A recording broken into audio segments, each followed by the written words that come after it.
real. Am atâta treabă și ca o fată mare mă gândesc la ultima noastră scăpare. La ultima noastră scăpare. Am telefonul în față și WhatsApp-ul deschis. Aștept mesajul vieții, parcă nu mai termin de scris. Tu ești cum ești și eu nu merit așa băiat rău.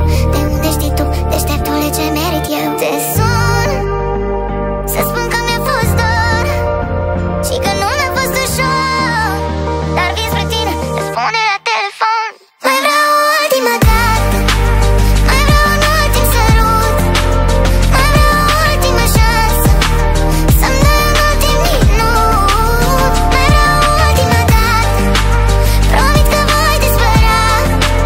Mai vreau o singură noapte, ca prima și ultima. Mai vreau o ultima dată,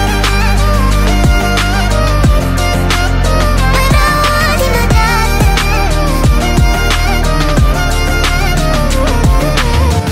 Mă îmbrac frumos, mă aranjez că dacă e ultima oară e important cum mă vezi. Vreau să rămân frumos în capul tău, măcar să-ți amintești că puteai avea ceva real dacă-mi povești că